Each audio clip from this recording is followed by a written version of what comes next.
বিশ্বের মানচিত্রে একটি খুব ছোট জলপথ আছে, নাম স্ট্রেইট অফ হরমুজ। কিন্তু এই ছোট জায়গা দিয়েই প্রতিদিন পৃথিবীর প্রায় 20% তেল চলাচল করে। মানে এখানে সামান্য অস্থিরতা হলেই পুরো বিশ্বের তেলের দাম, বাজার, অর্থনীতি সব কেঁপে ওঠে। এই জলপথে ইরান আবার একটি তেলবাহী জাহাজ আটক করেছে। ইরানের বিপ্লবী গার্ড বাহিনী বলছে জাহাজটি জ্বালানি পাচারের সঙ্গে জড়িত ছিল। জাহাজে কয়েক মিলিয়ন লিটার জ্বালানি ছিল এবং ক্রুরা সবাই বিদেশি নাগরিক। ইরানের জলসীমা থেকে প্রায় 40 লাখ লিটার চোরাচালানি জ্বালানি তেল বহনকারী একটি জাহাজ জব্দ করেছে Islamic revolutionary guard corps IRGC। এই তথ্য জানিয়েছেন IRGCর এক ঊর্ধ্বতন নৌ কমান্ডার। IRGCর প্রথম নৌ অঞ্চলের কমান্ডার ব্রিগেডিয়ার জেনারেল গোলাম শাহী জানান, জাহাজটি ইরানের আঞ্চলিক জলসীমা ত্যাগ করার চেষ্টা করার সময় আটক করা হয়। জাহাজটিতে 16 জন বিদেশি নাবিক ছিলেন। এই ঘটনায় জড়িতদের বিরুদ্ধে আইনগত ব্যবস্থা নেওয়া হচ্ছে বলেও জানান তিনি। এর আগেও একই ধরনের অভিযান চালিয়েছে ইরান। গত নভেম্বরে পারস্য উপসাগরে প্রায় 3.5 লাখ লিটার চোরা চালানি জ্বালানি বহনকারী আরেকটি জাহাজ আটক করা হয়েছিল। ওই জাহাজটি ওয়াতিনি দেশের পতাকাবাহী ছিল এবং তাতে 13 জন নাবিক ছিলেন। এখানে একটি গুরুত্বপূর্ণ বাস্তবতা আছে। ইরানের সরকার জ্বালানিতে ভর্তুকি দেয়, ফলে দেশের ভেতরে তেলের দাম খুব কম, কিন্তু আন্তর্জাতিক বাজারে সেই তেলের দাম অনেক বেশি। এই পার্থক্য থেকেই তৈরি হয়েছে একটি বড় পাচার চক্র। ইরানের অভিযোগ, এই চক্র উপসাগরীয় জলপথ ব্যবহার করে অবৈধভাবে তেল পাচার করছে। এটা শুধু অর্থনৈতিক ক্ষতি নয়, এটা সরাসরি রাষ্ট্রের নিরাপত্তার প্রশ্ন। এখন প্রশ্ন আসে, নিজের জলসীমায় অবৈধ পাচার ঠেকানো কি কোনো দেশের অধিকার নয়? যদি এটা অধিকার না হয়, তাহলে রাষ্ট্রের সার্বভৌমত্ব বলে কিছু থাকে না। এই মাসেই যুক্তরাষ্ট্র ভেনেজুয়েলার উপকূলে একটি তেলবাহী জাহাজ আটক করে। ওয়াশিংটনের দাবি, এই জাহাজে থাকা তেল ইরান ও ভেনেজুয়েলার সঙ্গে যুক্ত, যা মার্কিন নিষেধাজ্ঞা ভেঙেছে। এখন খুব গুরুত্বপূর্ণ প্রশ্ন, মার্কিন নিষেধাজ্ঞা কি আন্তর্জাতিক আইন? উত্তর না, এটা আমেরিকার নিজের আইন। তাহলে আমেরিকা কিভাবে আন্তর্জাতিক সমুদ্রে গিয়ে নিজের আইন প্রয়োগ করে? এই প্রশ্নটাই তুলছে ইরান। ইরানের পররাষ্ট্র মন্ত্রণালয়ের মুখপাত্র ইসমাইল বাঘাই পরিষ্কার করে বলেছেন, এই কাজ বেআইনি। তিনি বলেছেন, আমেরিকা যতবারই এই কাজকে স্বাভাবিক বানানোর চেষ্টা করবে, ততবারই তার আন্তর্জাতিক আইনকে দুর্বল করবে। ইরানের যুক্তি খুব সোজা, আজ ভেনেজুয়েলা, কাল ইরান, পরশু অন্য কোনো দেশ। এইভাবে যদি শক্তিশালী দেশ একতরফাভাবে সমুদ্র দখল করে আইন চালায়, তাহলে পুরো আন্তর্জাতিক ব্যবস্থাই ভেঙে পড়বে। এই প্রেক্ষাপটে ইসরায়েলের কথাও আসছে। মধ্যপ্রাচ্যে ইসরায়েল দীর্ঘদিন ধরে সামরিক উত্তেজনার কেন্দ্রে আছে। গাজা যুদ্ধ, সিরিয়া হামলা, লেবানন সীমান্ত সব মিলিয়ে অঞ্চলটা আগে থেকেই অস্থির। এর মধ্যে যদি উপসাগরীয় তেল পথেও সংকট তৈরি হয়, তার প্রভাব শুধু মধ্যপ্রাচ্যে সীমাবদ্ধ থাকবে না। ইরান এখানে নিজেকে প্রতিরোধকারী পক্ষ হিসেবে তুলে ধরছে। তারা বলছে, আমরা আগ্রাসন চাই না, কিন্তু আমাদের স্বার্থে আঘাত এলে আমরা চুপ করে বসে থাকব না। যুক্তরাষ্ট্রকে সবাইকে বিশ্বাস করাতে চায় ইরান একা, কিন্তু এই পৃথিবীতে ক্ষমতার সমীকরণ প্রতিনিয়ত বদলায়। ফক্স নিউজের সাবেক উপস্থাপক টাকার কার্লসন এক গুরুতর সতর্কবার্তা দিয়েছেন। রাজনৈতিক ভাষ্যকার টাকার কার্লসনের একটি টুইট আছড়ে পড়ল আন্তর্জাতিক সংবাদ মাধ্যমে। কার্লসন স্পষ্ট করে দিলেন, ইরানের পারমাণবিক কর্মসূচির দোহাই দিয়ে মার্কিনীরা যে যুদ্ধের দামামা বাজাচ্ছে, তা কেবল মিথ্যাচার। মার্ক লেভিনের মতো মানুষেরা পারমাণবিক বিস্তার বন্ধ করার ভান করে ইরানের সঙ্গে যুদ্ধ চাপিয়ে দিচ্ছেন। কার্লসন তার এক্স অ্যাকাউন্টে লিখলেন, আসলে ইরান বোমা তৈরির কাছাকাছি পৌঁছেছে এমন কোনো বিশ্বাসযোগ্য প্রমাণ নেই। যারা অন্য কথা বলে তারা হয় অজ্ঞ, নয় অসৎ। তার অভিযোগের তীর সরাসরি ওয়াশিংটনের তথাকথিত যুদ্ধবাজ নেতাদের দিকে। তিনি দাবি করলেন, ইরান পারমাণবিক বোমা বানাচ্ছে না, কারণ তারা জানে যদি বানাতো তাহলে মার্কিন যুক্তরাষ্ট্র তৎক্ষণাৎ যুদ্ধ শুরু করে দেবে। আর ইরান এতটা বোকা নয় যে নিজেদের ধ্বংস ডেকে আনবে। কিন্তু তাহলে কেন এই যুদ্ধের উন্মাদনা? কার্লসনের মতে আসল উদ্দেশ্য ভিন্ন। আসল লক্ষ্য হলো শাসন ব্যবস্থা পরিবর্তন। তিনি জোর দিয়ে বললেন, তরুণ আমেরিকানদের আবারও মধ্যপ্রাচ্যে ঠেলে দেওয়া হচ্ছে আরেকটি সরকার উৎখাত করার জন্য।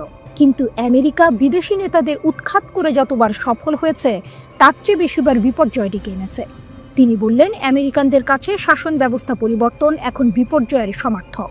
তাই আসল উদ্দেশ্য লুকিয়ে রেখে তারা ইরান বোমা বানাচ্ছে, এই মিথ্যা ভীতি ছড়াচ্ছে। তারা বলবে ইরানের মতো দেশ কখনোই বোমা রাখতে পারে না। তারা লস অ্যাঞ্জেলসে পারমাণবিক হামলা চালাবে। আমাদের এখনই পদক্ষেপ নিতে হবে। কার্লসনের কণ্ঠস্বরে তীব্র শ্লেষ। কার্লসন থামলেন না। তিনি আমেরিকার জন্য একটি ভয়াবহ চিত্র তুলে ধরলেন। ইরানের কাছে পারমাণবিক অস্ত্র নাও থাকতে পারে, কিন্তু তাদের কাছে ব্যালিস্টিক ক্ষেপণাস্ত্রের এক ভয়ঙ্কর অস্ত্রাগার রয়েছে। তিনি সতর্ক করলেন, এই ক্ষেপণাস্ত্রগুলো পারস্য উপসাগরে অবস্থিত মার্কিন সামরিক স্থাপনা, আমেরিকার মিত্র দেশগুলো এবং গুরুত্বপূর্ণ জ্বালানি অবকাঠামোকে লক্ষ্য করে রাখা হয়েছে। কার্লসন আরও বললেন, ইরানের সঙ্গে যুদ্ধের প্রথম সপ্তাহে হাজার হাজার আমেরিকান নিহত হতে পারে। আমাদের অর্থনীতি ভেঙে পড়তে পারে, কারণ তেলের দাম আকাশচুম্বী হবে। তিনি কল্পনা করে বললেন, $30 পেট্রোলের প্রভাব বিবেচনা করুন। কিন্তু সম্ভাব্য যুদ্ধের দ্বিতীয় সপ্তাহে কি হবে? যুদ্ধের দ্বিতীয় সপ্তাহ আরও খারাপ হতে পারে, কার্লসন বললেন। ইরান ইরাক বা লিবিয়া নয়, এমনকি উত্তর কোরিয়াও নয়। ইরানের শক্তিশালী মিত্র রয়েছে। তিনি মনে করিয়ে দিলেন, ইরান এখন ব্রিক্স জোটের অংশ, যা বিশ্বের অধিকাংশ ভূমি, জনসংখ্যা, অর্থনীতি এবং সামরিক শক্তিকে প্রতিনিধিত্ব করে। রাশিয়ার সঙ্গে ইরানের ব্যাপক সামরিক সম্পর্ক রয়েছে। তারা তাদের বেশিরভাগ তেল চীনে বিক্রি করে। ইরান একা নয়। এইখানেই কার্লসনের সতর্কবাণী সর্বোচ্চ শিখরে পৌঁছায়। ইরানের উপর আক্রমণ খুব সহজেই বিশ্বযুদ্ধে পরিণত হতে পারে, আর যুক্তরাষ্ট্র হেরে যাবে। ডোনাল্ড ট্রাম্পের একজন কট্টর সমর্থক হওয়া সত্ত্বেও কার্লসন যুদ্ধ সমর্থকদের তীব্র সমালোচনা করলেন।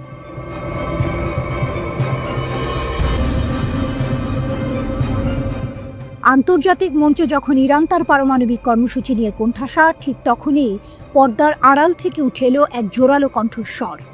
বিশ্বজুড়ে যখন ইরানের পারমাণবিক কর্মসূচি নিয়ে উদ্বেগ আর নিষেধাজ্ঞার কালো মেঘ, তখন রাশিয়া সরাসরি তেহরানের পক্ষে দাঁড়ালো। ক্রেমলিনের মুখপাত্র দিমিত্রি পেসকভ স্পষ্ট ভাষায় জানালেন, মস্কো চায় ইরানের পারমাণবিক ইস্যুর শান্তিপূর্ণ সমাধান হোক এবং তেহরানের বৈধ অধিকার রক্ষা করা হোক। রাশিয়ান সংবাদ সংস্থা তাস এই খবরটি নিশ্চিত করে। এ যেন কোনো থ্রিলার সিনেমার মোড় ঘোরানো মুহূর্ত। পেসকভ বলেছেন, আমরা ইরানের পারমাণবিক সমস্যা শান্তিপূর্ণভাবে সমাধানের প্রচেষ্টাকে সম্পূর্ণভাবে সমর্থন করি। বিশ্বের প্রতিটি রাষ্ট্রেরই শান্তিপূর্ণ পারমাণবিক শক্তি ব্যবহারের অধিকার আছে এবং এটি আন্তর্জাতিক পরমাণু শক্তি সংস্থা ও বৈশ্বিক সম্প্রদায়ের কড়া নজরদারিতে হওয়া উচিত। তিনি আরও যোগ করেন, এই ধরনের কর্মসূচি বিশ্বের অনেক দেশেই পরিচালিত হচ্ছে এবং আমরা বিশ্বাস করি ইরান সহ সব দেশের এই অধিকার থাকা উচিত। এখানেই আসে গল্পের আসল টুইস্ট। রাশিয়া ইরানের সরকারি বিবৃতির ওপর আস্থা রাখছে, যেখানে তেহরান বলছে তাদের পারমাণবিক কর্মসূচির পেছনে কোনো সামরিক উদ্দেশ্য নেই। পেসকভ বলেছেন, ইরানের বিরুদ্ধে পারমাণবিক অস্ত্র তৈরির যেসব অভিযোগ রয়েছে, আমরা সেসব বিষয়ে ইরানের সরকারি বিবৃতিকে প্রধান ভিত্তি হিসেবে দেখি। ইরান পরমাণু অস্ত্র তৈরির কোনো পরিকল্পনা বা ইচ্ছা রাখে না। তাদের এই অবস্থানকেই আমরা গ্রহণ করি। কিন্তু পশ্চিমাদের প্রশ্ন, এই শান্তিপূর্ণ পারমাণবিক কর্মসূচি কতটা নিশ্চিত করবে যে ইরান কখনোই পারমাণবিক অস্ত্রের দিকে ঝুঁকবে না? এদিকে ইরান যুক্তরাষ্ট্র পারমাণবিক আলোচনার প্রেক্ষাপটেও নতুন কিছু তথ্য সামনে এসেছে, যা পরিস্থিতিকে আরও জটিল করে তুলেছে। মার্কিন প্রেসিডেন্ট ডোনাল্ড ট্রাম্প এর আগে দম্ভ করে বলেছিলেন, যুক্তরাষ্ট্র ইরানকে ইউরেনিয়াম সমৃদ্ধির অনুমতি দেবে না। কিন্তু মার্কিন সংবাদ মাধ্যম এক্সিওস জানায়, চলতি বছরের 30 মে ওয়াশিংটনের পক্ষ থেকে ইরানকে একটি প্রস্তাব দেওয়া হয়েছে, যেখানে সীমিত পরিসরে ইউরেনিয়াম সমৃদ্ধির অনুমতি দেওয়ার কথা বলা হয়েছে। এই খবরটা যেন কোনো থ্রিলার সিনেমার ক্লাইম্যাক্সের আগে আসা অপ্রত্যাশিত তথ্য। ওমানের মধ্যস্থতায় ইরান ও যুক্তরাষ্ট্রের মধ্যে রোমে অনুষ্ঠিত হয় 5ম দফা আলোচনা। ওমানের পররাষ্ট্রমন্ত্রী বদর আল বুসাইদি জানান, কিছু অগ্রগতি হয়েছে, তবে তা এখনও চূড়ান্ত নয়। ইরানের প্রধান আলোচক ও পররাষ্ট্রমন্ত্রী আব্বাস আরাকচি আশাবাদ ব্যক্ত করে বলেছেন, আরও 1 বা 2 রাউন্ড আলোচনার মধ্য দিয়ে আমরা ইতিবাচক সমাধানে পৌঁছাতে পারব। বিশ্লেষকদের মতে রাশিয়ার এই অবস্থান আন্তর্জাতিক অঙ্গনে ইরানকে কূটনৈতিকভাবে শক্তিশালী করছে এবং পারমাণবিক ইস্যুতে মধ্যপ্রাচ্য উত্তেজনা প্রশমের পথ খুলে দিতে পারে। শান্তিপূর্ণ পারমাণবিক উন্নয়নের পক্ষে রাশিয়ার সরাসরি সমর্থন ইরানের জন্য যেমন কৌশলগত সুবিধা তৈরি করেছে, তেমনি এটি ভবিষ্যতের আলোচনায় একটি ভারসাম্যপূর্ণ পরিবেশ গঠনে সহায়ক হতে পারে। কিন্তু এই গল্পের শেষ কোথায়? একদিকে যখন রাশিয়া ইরানের পাশে দাঁড়িয়ে শান্তিপূর্ণ পারমাণবিক অধিকারের কথা বলছে, অন্যদিকে যুক্তরাষ্ট্র সীমিত সমৃদ্ধির প্রস্তাব দিচ্ছে। ইরান কি শেষ পর্যন্ত তার পারমাণবিক উচ্চাকাঙ্ক্ষা ত্যাগ করবে?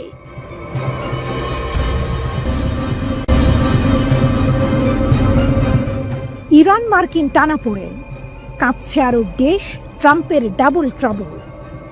মধ্যপ্রাচ্যের আকাশে এখন চরম উত্তেজনা।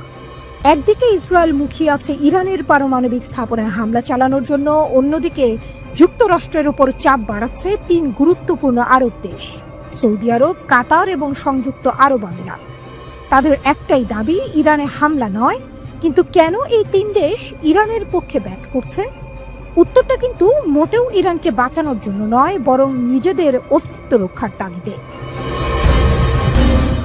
কাঁচের ঘরে মার্কিন সেনা, কেন এত ভয়? সম্প্রতি মার্কিন প্রেসিডেন্ট ডোনাল্ড ট্রাম্প যখন সৌদি আরব, কাতার ও সংযুক্ত আরব আমিরাত সফরে গিয়েছিলেন, তখন এই 3 দেশের নেতারা তাকে স্পষ্ট বার্তা দেন। তারা অনুরোধ করেন যুক্তরাষ্ট্র যেন ইরানের পারমাণবিক অবকাঠামোতে কোনো ধরনের হামলা না চালায়। এর কারণ হলো এই 3 দেশেই আমেরিকার বিশাল সামরিক ঘাঁটি রয়েছে। তাদের আশঙ্কা, যুক্তরাষ্ট্র যদি ইরানে হামলা চালায়, তাহলে ইরান পাল্টা আক্রমণ হিসেবে এই দেশগুলোতে হামলা চালাতে পারে। ইরানের সামরিক বাহিনী কিন্তু বসে নেই। তারা সোজা সাপটা হুমকি দিয়েছে, মধ্যপ্রাচ্যে 50,000 মার্কিন সেনা কাঁচের ঘরে বসে আছে, আর কাঁচের ঘরে বসে কারো দিকে পাথর ছোড়া ঠিক হবে না। শুধু তাই নয়, মধ্যপ্রাচ্যের যেসব দেশে মার্কিন সেনাদের ঘাঁটি আছে, ইরানের পররাষ্ট্র মন্ত্রণালয় তাদের চিঠি দিয়ে সতর্ক করে দিয়েছে, যদি তাদের দেশ থেকে মার্কিন সেনারা ইরানের হামলার প্রতিক্রিয়া দেখায়, তাহলে তেহরান সেই সব দেশে পাল্টা হামলা চালাবে। অর্থাৎ সৌদি আরবের ক্রাউন প্রিন্স মোহাম্মদ বিন সালমান, আরব আমিরাতের প্রেসিডেন্ট মোহাম্মদ বিন জায়েদ এবং কাতারের আমির তামিম আল থানি সবাই ট্রাম্পের কাছে একই আশঙ্কা প্রকাশ করেছেন। তাদের ভয়, ইরানের পারমাণবিক অবকাঠামোতে হামলা হলে এই দেশগুলোতে মার্কিন ঘাঁটি থাকায় তারা সরাসরি ইরানের পাল্টা হামলার শিকার হতে পারে। গোপন কূটনৈতিক চাল, কে কাকে বাঁচাচ্ছে? এই জটিল পরিস্থিতিতে সৌদি আরবের একটি পদক্ষেপ বেশ তাৎপর্যপূর্ণ। 2 দশকেরও বেশি সময় পর সম্প্রতি ইরানের রাজধানী তেহরান সফর করেছেন সৌদি রাজ পরিবারের জ্যেষ্ঠ সদস্য এবং প্রতিরক্ষামন্ত্রী প্রিন্স খালিদ বিন সালমান। তার এই সফর ছিল মধ্যপ্রাচ্যের সম্ভাব্য সংঘাত এড়াতে অত্যন্ত গুরুত্বপূর্ণ একটি কূটনৈতিক উদ্যোগ। প্রিন্স খালিদ বিন সালমান ইরানের সর্বোচ্চ ধর্মীয় নেতা আয়াতুল্লাহ খামেনিকে সৌদি বাদশাহ সালমান বিন আব্দুল আজিজের একটি গোপন বার্তা পৌঁছে দেন। ওই বার্তায় যুক্তরাষ্ট্রের সঙ্গে পরমাণু চুক্তির আলোচনায় গুরুত্ব দিয়ে অংশ নিতে ইরানকে অনুরোধ জানানো হয়। এই ঘটনা থেকে বোঝা যায়, আরব দেশগুলো যুক্তরাষ্ট্রের ওপর চাপ সৃষ্টি করার পাশাপাশি নিজেদের মতো করেও উত্তেজনা প্রশমনের চেষ্টা করছে। তারা চায় না এই অঞ্চলে কোনো বড় ধরনের সংঘাত শুরু হোক, যার সরাসরি প্রভাব তাদের উপর পড়বে। যদিও আরব দেশগুলো যুক্তরাষ্ট্রকে ইরানে হামলা চালাতে বারণ করছে, কিন্তু ওয়াশিংটনের চেয়ে এখন ইসরায়েলি ইরানে হামলা চালানোর ব্যাপারে বেশি আগ্রহী। ইসরায়েলের প্রধানমন্ত্রী বেনিয়ামিন নেতানিয়াহু এই বিষয়ে বেশ আগ্রাসী মনোভাব দেখাচ্ছেন। তবে মার্কিন প্রেসিডেন্ট ডোনাল্ড ট্রাম্প ইসরায়েলি প্রধানমন্ত্রীকে এই বিষয়ে কঠোরভাবে হুঁশিয়ারি দিচ্ছেন। ট্রাম্পের দাবি, ইরানের সঙ্গে তাদের পারমাণবিক আলোচনা বেশ ভালোভাবেই এগোচ্ছে।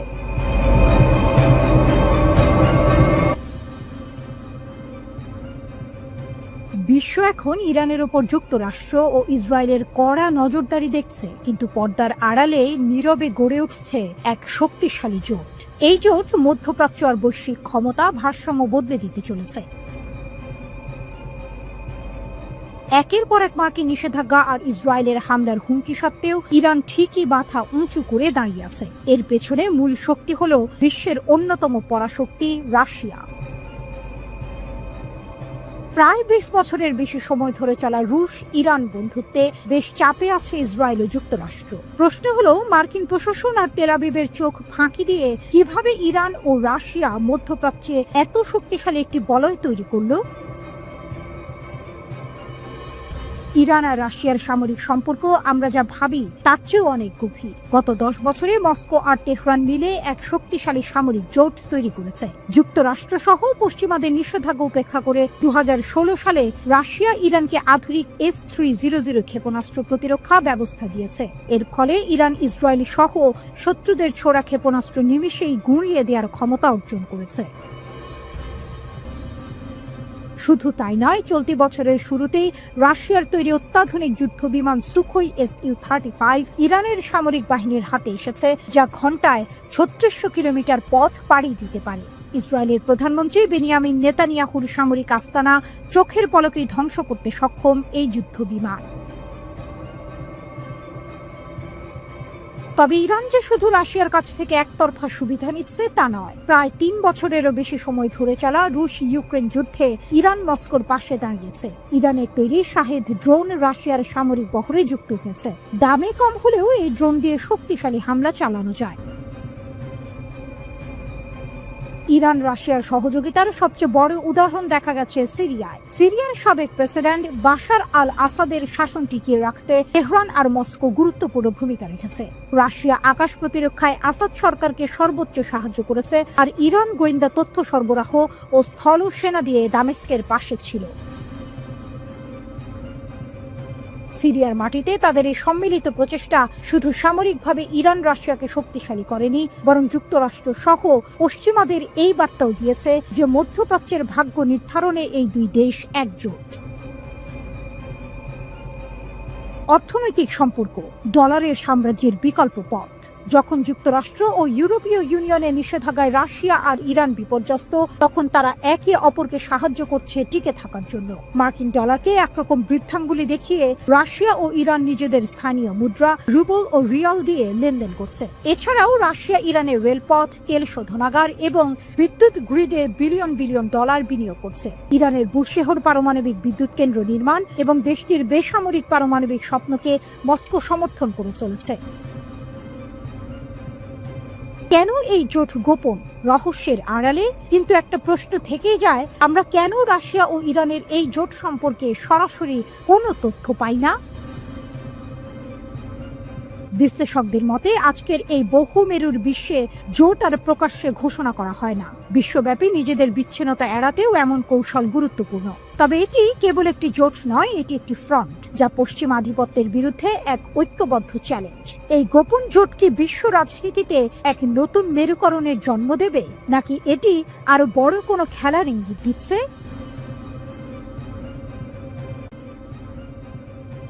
আলোচনার আলো নিভে গেল, ঝড় উঠল ইউরোপে। ইরান কি তবে পারমাণবিক অস্ত্রের দোরগোড়ায়? সব ছিল ঠিকঠাক, আলোচনা বসবে সেটাও জানা ছিল। মধ্যস্থতাকারীরা তৈরি ছিলেন, সময় চূড়ান্ত হয়ে গিয়েছিল প্রায়। চতুর্থ দফার আলোচনার জন্য সাজানো হয়েছিল কূটনৈতিক টেবিল। কিন্তু ঠিক শেষ মুহূর্তে যেন কেউ আলো নিভিয়ে দিল। বাতিল হয়ে গেল সেই বহু প্রতীক্ষিত বৈঠক। ইরান ও যুক্তরাষ্ট্র, দুই শত্রু, দুই ইতিহাস আর দুই শক্তিধর। বহু বছর ধরে সম্পর্কের আগুন জ্বলছে ধিকি ধিকি।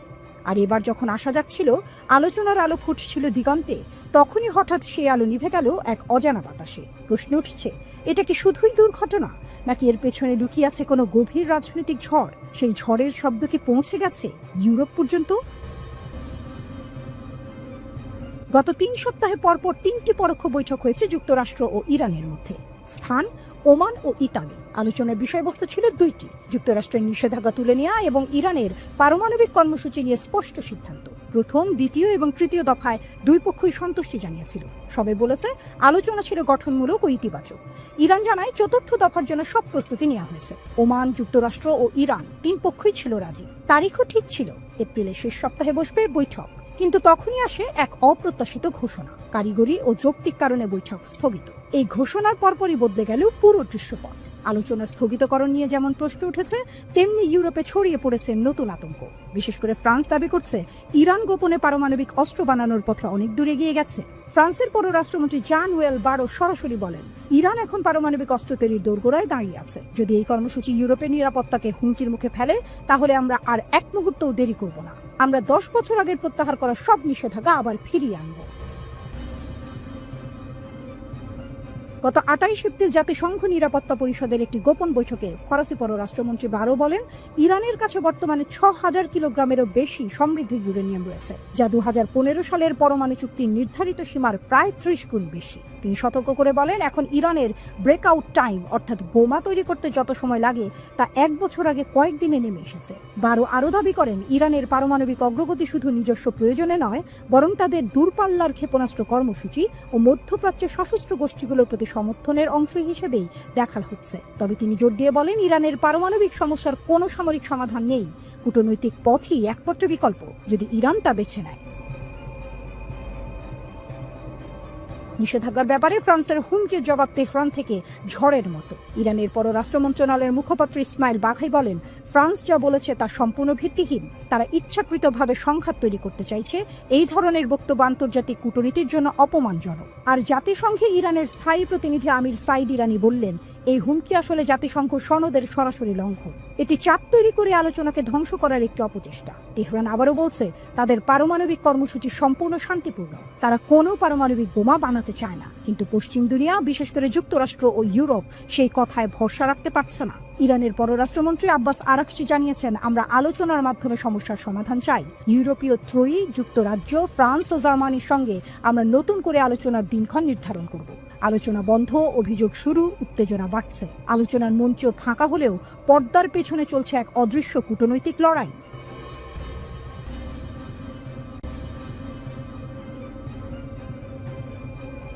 নীরবে কিন্তু নিরলসভাবে নিজেদের শক্তি গড়ে তুলছে ইরান। দীর্ঘদিন ধরে আন্তর্জাতিক রাজনীতির চাপে নানা নিষেধাজ্ঞার ভেতরে থেকেও দেশটি থেমে যায়নি, বরং সময়ের সঙ্গে তাল মিলিয়ে কখনো গোপনে, কখনো প্রকাশ্যে নিজেদের সামরিক শক্তিকে এমন এক অবস্থানে নিয়ে গেছে যেখান থেকে তারা এখন শুধু আত্মরক্ষা নয়, আক্রমণের হুমকিও দিতে সক্ষম। এই শক্তি এখন মধ্যপ্রাচ্যে এক নতুন মডেল হিসেবে দাঁড়িয়েছে, যার দিকে তাকিয়ে আছে গোটা অঞ্চল। এমনকি পশ্চিমা দেশগুলোও বিষয়টিকে গুরুত্ব দিয়ে দেখছে।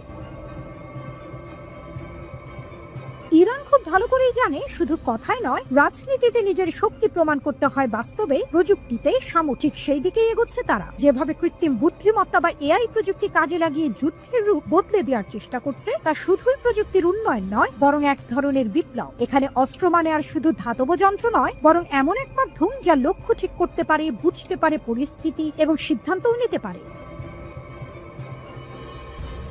এই নতুন ধরনের অস্ত্রগুলো এখনো প্রকাশ্যে আসেনি, তবে এদের উপস্থিতি যেন এক অদৃশ্য ভয়ের মতো প্রতিপক্ষের মনে গেঁথে গেছে। আগে যেখানে ইরান কেবল আত্মরক্ষায় মনোযোগী ছিল, এখন তারা ধীরে ধীরে আক্রমণাত্মক অবস্থানে চলে যাচ্ছে। আজকের ইরান এমন অবস্থানে পৌঁছেছে যেখানে তারা শত্রুর গতিবিধি আগে থেকেই বুঝে নিতে পারে এবং প্রতিরোধের আগেই পাল্টা কৌশল ঠিক করে ফেলতে পারে। ইরানের সেনাবাহিনীর কাজের ধরনও আগের তুলনায় অনেক বদলে গেছে। এখন তারা শুধু অস্ত্র নয়, সঙ্গে করে নিচ্ছে আগাম প্রস্তুতির মনস্তত্ত্ব। গোয়েন্দা প্রযুক্তিতেও তারা অনেক উন্নতি করেছে। দেশের ভেতরে এবং সীমান্তে ছড়িয়ে থাকা নজরদারি ইউনিটগুলো প্রতিনিয়ত তথ্য সংগ্রহ করছে। এই নজরদারি একদিকে যেমন দেশের নিরাপত্তা নিশ্চিত করছে, তেমনি শত্রু চোখের সামনে না থাকলেও তাদের উপস্থিতির ছায়া শনাক্ত করতে শিখছে। এটি এমন এক মানসিক খেলা যেখানে শত্রু চোখে না পড়লেও আপনি তার নজরে আছেন। তবে শুধু প্রযুক্তি দিয়েই নয়, ইরান তাদের মনোবল এবং আত্মবিশ্বাসের মাধ্যমেও বার্তা দিচ্ছে। তাদের সামরিক মহড়া, যুদ্ধজাহাজ, শহীদ বাঘেরির মতো জাহাজ নির্মাণ, সাইবার ইউনিটের কাজ, সব মিলিয়ে ইরান দেখাচ্ছে যে তারা এখন আর কোনোভাবেই দুর্বল নয়, তারা এখন চ্যালেঞ্জ নিতে তৈরি। সাইবার যুদ্ধের অদৃশ্য জগতে ইরান যেভাবে নিজেদের অবস্থান শক্ত করেছে, তা নিঃসন্দেহে তাদের অগ্রগতির বড় প্রমাণ। কারণ এই যুদ্ধে না কোনো সীমান্ত আছে, না নির্দিষ্ট সময়, না কোনো স্পষ্ট যুদ্ধক্ষেত্র। এখানে হঠাৎ করেই ভেঙে পড়তে পারে কোনো দেশের গুরুত্বপূর্ণ তথ্য ব্যবস্থা বা সামরিক যোগাযোগ।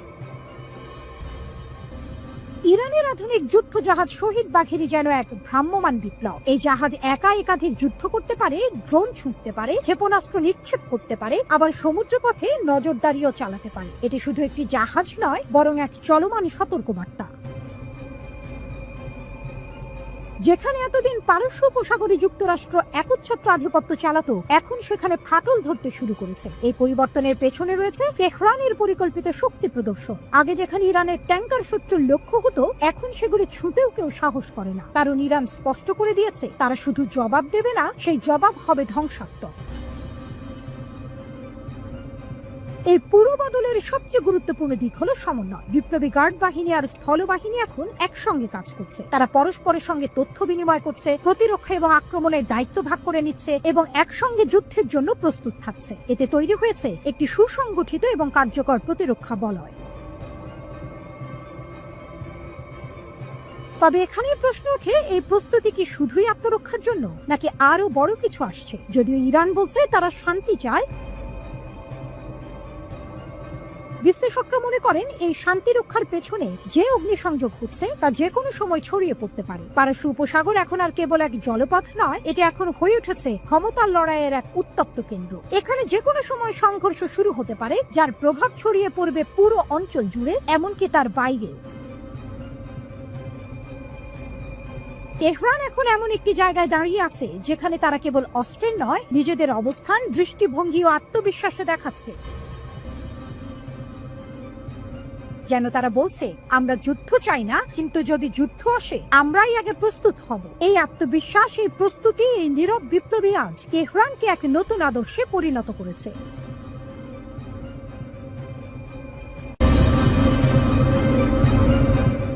বাঘ শক্তিশালী হলেও মৌমাছির ঝাঁকটাকে পরাস্ত করতে পারে। ইতিহাসের এই সরল সত্যটি যেন বারবার শক্তিশালী রাষ্ট্রগুলোর ঔদ্ধত্যকে চূর্ণ করে দেয়। নেপোলিয়ন বা হিটলারের মতো ক্ষমতাধর শাসকরাও শেষ পর্যন্ত পরাস্ত হয়েছিলেন। বর্তমান প্রেক্ষাপটে ডোনাল্ড ট্রাম্পের ইরানকে ধ্বংস করার হুমকির পরিপ্রেক্ষিতে এই ঐতিহাসিক সত্যটি আরও বেশি প্রাসঙ্গিক হয়ে উঠেছে। প্রশ্ন জাগে, ইরান কি সত্যিই এত সহজে ধ্বংস করা যায়? ইরান প্রাচীন পারস্যের উত্তরাধিকারী, পৃথিবীর অন্যতম প্রাচীন সভ্যতা। ভৌগোলিকভাবে পাকিস্তানের প্রায় দ্বিগুণ এই দেশটি গত 5 শতাব্দী ধরে বহু সাম্রাজ্যের আক্রমণের শিকার হয়েছে। রোমান, আরব, মঙ্গল, তুর্কি, রাশিয়ান, এমনকি ব্রিটিশ শক্তিও ইরান দখলের চেষ্টা করেছে। কিন্তু আশ্চর্যজনকভাবে কেউই ইরানকে সম্পূর্ণরূপে পদানত করতে পারেনি। ইতিহাস সাক্ষী প্রাচীন পারস্য সাম্রাজ্য কতটা শক্তিশালী ছিল। এমনকি সাদ্দাম হোসেনও 8 বছর রক্তক্ষয়ী যুদ্ধ চালিয়েও ইরানকে জয় করতে পারেনি। আজকের দিনে পশ্চিমা বিশ্ব ইরানের ওপর একের পর এক নিষেধাজ্ঞা আরোপ করছে, কিন্তু এত চাপ সত্ত্বেও ইরান পশ্চিমা দেশগুলোর রক্তচক্ষুকে উপেক্ষা করে টিকে আছে। এর কারণ কি শুধুই সামরিক শক্তি, নাকি ইরানের এই স্থিতিশীলতার পেছনে অন্য কোনো রহস্য লুকিয়ে আছে? আসলে ইরানকে জয় করা এত কঠিন হওয়ার পেছনে একাধিক কারণ বিদ্যমান। এর মধ্যে সবচেয়ে গুরুত্বপূর্ণ হলো দেশটির ভৌগোলিক অবস্থান। ইরানের দক্ষিণ ও পশ্চিম সীমান্ত জুড়ে বিস্তৃত জাগ্রস পর্বতশ্রেণী প্রায় 1600 কিলোমিটার দীর্ঘ। এটি উপকূল রেখা থেকে শুরু করে ইরাক ও তুরস্ক পর্যন্ত বিস্তৃত এবং ইরানের জন্য এক দুর্ভেদ্য প্রাকৃতিক প্রাচীর হিসেবে কাজ করে। এই পুরো পার্বত্য এলাকা পাথুরে এবং সহজে অতিক্রম করা যায় না। কৌশলগতভাবে গুরুত্বপূর্ণ বিষয় হলো এই পর্বতশ্রেণীর পাদদেশে অবস্থিত খোজেস্তান প্রদেশ ইরানের বৃহত্তম তেল ভাণ্ডার। 1979 সালের ইসলামিক বিপ্লবের সুযোগ নিয়ে 1980 সালে সাদ্দাম হোসেন ইরান আক্রমণ করেছিলেন। তার পরিকল্পনা ছিল প্রথমে খোজেস্তানের তেল ক্ষেত্র দখল করে ধীরে ধীরে ইরানের অভ্যন্তরে প্রবেশ করে অন্যান্য শহরগুলো দখল করা এবং শেষ পর্যন্ত ইসলামিক বিপ্লবকে নস্যাৎ করা। কারণ সেই সময় ইরানের আয়াতুল্লাহ খোমেনি অন্যান্য আরব দেশগুলোতেও ইসলামিক বিপ্লবের আহ্বান জানিয়েছিলেন, যা সেখানকার রাজতান্ত্রিক শাসনের জন্য হুমকি স্বরূপ ছিল। এমনকি আরব দেশগুলো ছাড়াও ব্রিটেন ও আমেরিকা ইরানের বিরুদ্ধে যুদ্ধে সাদ্দামকে সমর্থন জুগিয়েছিল। যুদ্ধের শুরুতে সাদ্দাম হোসেন ইরানের অবকাঠামো ধ্বংসের উদ্দেশ্যে ব্যাপক বোমা বর্ষণ করেন, কিন্তু একটি দেশকে দখল করতে সামরিক অভিযানের বিকল্প নেই। প্রথম 2 বছরে ইরাকি বাহিনী ইরানের পশ্চিমাঞ্চল সহ খোজেস্তান দখল করতে সক্ষম হয়েছিল, কারণ বাগদাদ থেকে ইরাকি সেনাদের কাছে সহজে রসদ সরবরাহ করা যাচ্ছিল। কিন্তু ইরানের অভ্যন্তরে প্রবেশ করতে গিয়ে তারা বাধার সম্মুখীন হয়। সেই দুর্ভেদ্য বাধা ছিল জাগ্রস পর্বত শ্রেণী। ইরাকি সেনারা বহু চেষ্টা করে এই পাহাড় অতিক্রম করে ইরানে প্রবেশ করতে ব্যর্থ হয়। উল্টো ইরানি সেনাবাহিনী পাল্টা আক্রমণ চালিয়ে ইরাকের অভ্যন্তরে প্রবেশ করে। তবে এখানে ইরান একটি ভিন্ন সমস্যার সম্মুখীন হয়। ইরানের প্রধান ডিপো ও শহরগুলো জাগ্রস পর্বতের বিপরীত দিকে অবস্থিত হওয়ায় সেনাদের কাছে সময় মতো রসদ সরবরাহ করা কঠিন হয়ে পড়ে। এই কারণেই প্রায় 8 বছর ধরে চলা এই রক্তক্ষয়ী যুদ্ধের কোনো সুস্পষ্ট ফলাফল আসেনি। কোনো দেশই নিজেদের সীমান্ত 1 ইঞ্চিও পরিবর্তন করতে পারেনি। সুতরাং ডোনাল্ড ট্রাম্পের বোমাবর্ষণের হুমকি ইরানের জন্য সাময়িক ক্ষতির কারণ হতে পারে, কিন্তু শুধুমাত্র বিমান হামলা চালিয়ে ইরানকে দখল করা বা সেখানকার সরকারকে পরিবর্তন করা কার্যত অসম্ভব। পশ্চিম দিকের দুর্ভেদ্য প্রাচীরের পাশাপাশি ইরানের উত্তর দিকে রয়েছে ক্যাস্পিয়ান সাগর। এই সাগর পেরিয়ে ইরানে প্রবেশ করতে হলে আলবোর্জ পর্বতশ্রেণীর মুখোমুখি হতে হবে। জাগ্রস পর্বতমালার মতোই এই পর্বতশ্রেণী উত্তর দিক থেকে ইরানকে সুরক্ষা প্রদান করে। ইরানের শক্তির আরেকটি গুরুত্বপূর্ণ দিক হলো এর বহুত্ববাদী জাতিতত্ত্ব। যদিও কোনো দেশের জন্য জাতিতত্ত্ব বৈচিত্র্য মাঝে মাঝে দুর্বলতার কারণ হতে পারে, ইরান অত্যন্ত দক্ষতার সাথে এটিকে নিজেদের অস্ত্রে পরিণত করেছে। ইরানের প্রায় 9 কোটি জনসংখ্যার মধ্যে 62% পার্সিয়ান, 16% এজেরি, 10% কুর্দ এবং বাকি 12% বেলুচ, আরব ও তুর্কি রয়েছে। এই বিভিন্ন জাতিগোষ্ঠীর নিজস্ব স্বতন্ত্র জাতিগত পরিচয় রয়েছে এবং কারো কারো মধ্যে বিচ্ছিন্নতাবাদী আকাঙ্ক্ষাও বিদ্যমান। উদাহরণস্বরূপ, পাকিস্তান ও ইরানের বেলুচরা একত্রিত হয়ে বেলুচিস্তান নামক একটি স্বাধীন রাষ্ট্র গঠনের স্বপ্ন দেখে। তেমনি ইরান ও ইরাকের কুর্দ জনগোষ্ঠী কুর্দিস্তান নামে একটি আলাদা রাষ্ট্র প্রতিষ্ঠার আকাঙ্ক্ষা পোষণ করে। তবে ইরান একটি সুকৌশলপূর্ণ পদ্ধতির মাধ্যমে এই বিভেদকে নিয়ন্ত্রণে রেখেছে। দেশটির ধর্মীয় নেতারা এই বিভিন্ন জাতিগোষ্ঠীকে ঐক্যবদ্ধ রেখেছেন। ভবিষ্যতে কোনো দেশ ইরান আক্রমণ করলে আয়াতুল্লাহ খুব সহজেই এই বিভিন্ন জাতিগোষ্ঠীকে ঐক্যবদ্ধ করতে সক্ষম হবেন। এবার আসা যাক ইরানের সবচেয়ে গুরুত্বপূর্ণ হাতিয়ার সামরিক শক্তির প্রসঙ্গে। 1979 সালের ইসলামিক বিপ্লবের আগে ইরান একটি উদারপন্থী দেশ ছিল এবং আমেরিকার গুরুত্বপূর্ণ মিত্র হিসেবে পরিচিত ছিল। ইরান ও আমেরিকার সম্পর্ক এতটাই ঘনিষ্ঠ ছিল যে আমেরিকা ইরানকে সামরিক জেট সরবরাহ করত।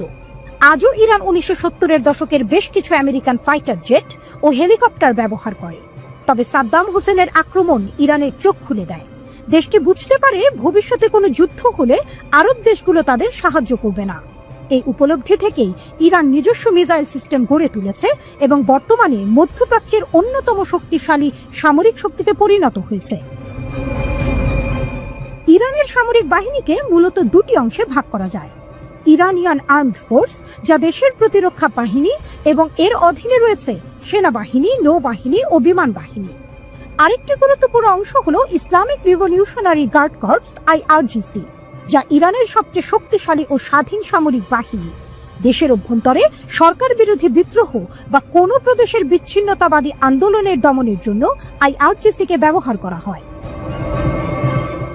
ইরানের সক্রিয় সৈন্য সংখ্যা প্রায় 5,70,000 এবং তাদের প্রায় 3.5 লক্ষের বেশি রিজার্ভ ফোর্স রয়েছে। এছাড়াও তাদের কাছে 4,000-এর বেশি ট্যাঙ্ক ও সাঁজোয়া যান রয়েছে, যার মধ্যে উল্লেখযোগ্য হল Russian T-72, Iranian Zulfikar tank এবং শক্তিশালী মাল্টিপল রকেট লঞ্চার। ইরানের সবচেয়ে শক্তিশালী অস্ত্রের মধ্যে অন্যতম হল ব্যালিস্টিক ও ক্রুজ মিসাইল। দেশটির দীর্ঘ পাল্লার সাহাব 3 মিসাইলের পাল্লা প্রায় 2000 কিলোমিটার, যা ইসরায়েল ও আমেরিকার ঘাঁটিগুলোতে আঘাত হানতে সক্ষম। এছাড়াও সিজিল 2 নামক মিসাইলের পাল্লা প্রায় 2500 কিলোমিটার। ইরানের ড্রোন প্রযুক্তি ও অন্যান্য আরব দেশগুলোর তুলনায় অনেক উন্নত। শাহেদ 136 নামক কামিকাজি ড্রোন ইউক্রেন যুদ্ধে রাশিয়ার ব্যবহারেও দেখা গেছে। ইরানের কাছে আরও বেশ কিছু অত্যাধুনিক কামিকাজি ড্রোন রয়েছে। ফাইটার জেটের ক্ষেত্রে ইরান সম্প্রতি রাশিয়ার কাছ থেকে Su-35 যুদ্ধ বিমান কিনেছে। আকাশ প্রতিরক্ষা ব্যবস্থার মধ্যে ইরানের কাছে S-300-এর মতো উন্নত মিসাইল ডিফেন্স সিস্টেম রয়েছে। দেশটির নৌবাহিনীও যথেষ্ট শক্তিশালী এবং কাস্পিয়ান সাগর থেকে শুরু করে ওমান উপসাগর ও পারস্য উপসাগরে ইরানের নৌবাহিনীর শক্তিশালী উপস্থিতি সবসময় বিদ্যমান। ইরানের সামরিক শক্তির বাইরেও দেশটির কৌশলগত অবস্থান অত্যন্ত গুরুত্বপূর্ণ। হরমুজ প্রণালী ও বাব এল মান্দেব প্রণালী, এই দুটি জলপথ বিশ্বের অন্যতম গুরুত্বপূর্ণ বাণিজ্য পথ ইরানের মিসাইল রেঞ্জের মধ্যে অবস্থিত। আজকের দিনে ইরানের উপর কোনো রকম আক্রমণ হলে ইরান সম্ভবত এই দুটি জলপথ বন্ধ করে দিয়ে বিশ্ব বাণিজ্যকে থমকে দিতে পারে। ইরানের আরেকটি গুরুত্বপূর্ণ কৌশল হলো এক্সিস অফ রেজিস্ট্যান্স। ইসলামিক বিপ্লবের পর ইরান বুঝতে পেরেছিল টিকে থাকতে হলে তাদের আদর্শ বাইরের দেশগুলোতেও ছড়িয়ে দিতে হবে, কারণ ইরান ও তার প্রধান শত্রু ইসরায়েলের মধ্যবর্তী দেশগুলো ছিল আরব রাষ্ট্র এবং এরা একসময় ইরানের বিরুদ্ধে যুদ্ধে সাদ্দাম হোসেনকে সাহায্য করেছিল। তাই ইসরায়েল ও ওই আরব দেশগুলোকে মোকাবেলা করার জন্য ইরান এমন একটি পরিকল্পনা গ্রহণ করে যার মাধ্যমে তারা তাদের শত্রুদের ক্রমাগত হুমকির মুখে রাখতে পারে। ইরান সেই সমস্ত গোষ্ঠীগুলোকে সমর্থন করে যারা ইসরায়েলের বিরোধিতা করে, যেমন ফিলিস্তিনের হামাস, লেবাননের হিজবুল্লাহ, সিরিয়ার ফাতেমিয়া ব্রিগেড, ইরাকের প্রতিরোধ যোদ্ধা ও ইয়েমেনের হুথি। এই পুরো নেটওয়ার্কটি এক্সেস অফ রেজিস্ট্যান্স নামে পরিচিত, যদিও আমেরিকা এটিকে এক্সেস অফ ইভেল বা শয়তানের অক্ষ বলে অভিহিত করে। ইরান পারমাণবিক বোমা তৈরির খুব কাছাকাছি পৌঁছে গেছে বলে মনে করা হয়। এই কারণেই আমেরিকা ও ইসরায়েল বারবার ইরানকে এই পথে বাধা দেওয়ার চেষ্টা করছে। যদি আমেরিকা ইরানের ওপর বোমা হামলা শুরু করে, তবে ইরান সম্ভবত তাদের পারমাণবিক বোমা তৈরির প্রক্রিয়া আরও দ্রুত করবে, যা শেষ পর্যন্ত ইরানকে একটি পারমাণবিক শক্তিধর রাষ্ট্রে পরিণত করতে পারে। ভূরাজনৈতিক প্রেক্ষাপটে আরও কিছু বিষয় বিবেচনা করা প্রয়োজন। আজকের বিশ্বে এমন কিছু দেশ রয়েছে যারা ইরানের ধ্বংস চায় না, যার মধ্যে রাশিয়া ও চীন অন্যতম। মধ্যপ্রাচ্যে আমেরিকার প্রভাব কমানোর ক্ষেত্রে ইরান একটি মধ্যস্থতাকারী শক্তি হিসেবে কাজ করে। তাই ভবিষ্যতে ইরানের ওপর আক্রমণ হলে রাশিয়া, চীন, এমনকি উত্তর কোরিয়াও ইরানকে সাহায্য করতে পারে। এমনকি ভারতের জন্যও ইরানের শান্তি বজায় থাকা অত্যন্ত জরুরি। ভারত ভবিষ্যতে ইউরোপ ও ভারতের মধ্যে একটি অর্থনৈতিক করিডোর তৈরি করতে চায় এবং সেই করিডোরের বাণিজ্য পথ ইরানের ওপর দিয়েই যাবে। এছাড়াও ভারত ইরানের চাবাহার বন্দরে বিপুল পরিমাণ অর্থ বিনিয়োগ করেছে। ভবিষ্যতে ভারত ইরান থেকে সস্তা তেল কিনতে আগ্রহী, যা ভারতীয় অর্থনীতিতে সহায়ক হবে। ভৌগোলিক অবস্থান, প্রক্সি যুদ্ধ এবং সামরিক শক্তির দিক থেকে ইরান নিঃসন্দেহে একটি শক্তিশালী দেশ, কিন্তু যুদ্ধের ময়দান সবসময় অপ্রত্যাশিত। তাবড় তাবড় সামরিক জেনারেলদের পরিকল্পনা ও প্রকৃত যুদ্ধে ব্যর্থ হতে দেখা যায়। আজ আমেরিকা ইরানের ওপর বোমা বর্ষণ করলে ইরান তার কতটা জবাব দিতে পারবে বা তাদের অর্থনীতি কতটা ভেঙে পড়বে তা অনুমান করা কঠিন। রাশিয়া যখন ইউক্রেন আক্রমণ করেছিল, তখন অনেকেই ভেবেছিল এই যুদ্ধ দীর্ঘস্থায়ী হবে না। 3 বছর পরেও সেই যুদ্ধ চলছে। এমনকি আমেরিকাও ভিয়েতনাম ও আফগানিস্তানে পরাজয়ের শিকার হয়েছে। সাদ্দাম হোসেন কেন ইরানের উপর আক্রমণ করেছিলেন, সেই ইতিহাসও আমাদের মনে রাখা প্রয়োজন। সুতরাং ডোনাল্ড ট্রাম্পের হুমকি সত্ত্বেও ইরানকে ধ্বংস করা সহজ হবে না। দেশটির ভৌগোলিক বৈশিষ্ট্য, শক্তিশালী সামরিক বাহিনী এবং আঞ্চলিক মিত্রদের সমর্থন ইরানকে একটি কঠিন প্রতিপক্ষ হিসেবে প্রতিষ্ঠিত করেছে। শেষ পর্যন্ত কি ঘটবে তা সময় বলবে, তবে ইরানের দীর্ঘ ও কঠিন ইতিহাস প্রমাণ করে এই প্রাচীন সভ্যতা সহজে নতি স্বীকার করার পাত্র নয়।